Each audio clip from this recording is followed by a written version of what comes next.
প্রিয় শিক্ষার্থীরা দেখেন, আজকে আমরা হচ্ছে যে প্র্যাকটিক্যালটা করব এটা হচ্ছে পোলার যৌগ এবং অপোলার যৌগের মধ্যে পার্থক্য।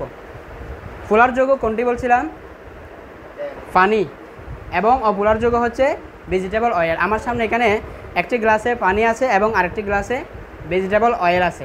আমরা এখন দেখব যে পোলার যৌগ যেটি পানি আছে ওই পানির মধ্যে লবণ দিলে কি ঘটনা ঘটে। সিয়াম, আমরা এখন কি দিচ্ছি বলেন তো? এই লবণটা প্রথমে কোথায় দিচ্ছি?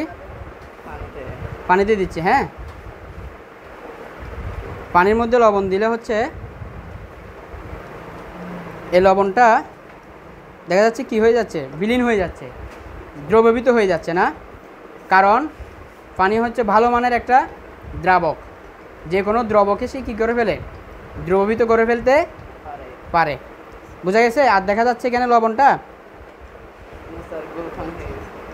লবণাক্ত পানি হয়ে গেছে, রাইট? একই লবণ যখন আমরা ভেজিটেবল অয়েলে দিব,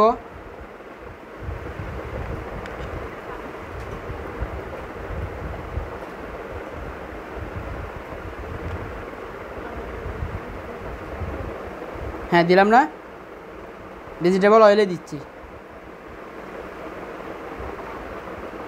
দেখেন তো শ্যাম, লক্ষ্য আপনারা দেখতেছেন কি হচ্ছে? পানির মধ্যে যখন দিছিলাম দেখেন পানিটা একদম স্বচ্ছ হয়ে গেছে, যে লবণটা উধাও হয়ে গেছে, যে দ্রবীভূত হয়ে গেছে। ঠিক আছে, এখন এটা লবণাক্ত পানি হয়ে গেছে। এখন ভেজিটেবল অয়েলের মধ্যে যে লবণ দিলাম, এই লবণটা আমি খুব ভালো মানের চেষ্টা করেও কিন্তু কি করতে পারছি না, দ্রবীভূত করতে পারছি না। হচ্ছে চিনেন, খুব ভালোভাবে লক্ষ্য করেন তো এখানে কি লবণটা দ্রবীভূত হয়ে যাচ্ছে কিনা দেখি। আপনি এটাকে দ্রবীভূত করার চেষ্টা করেন তো, হচ্ছে?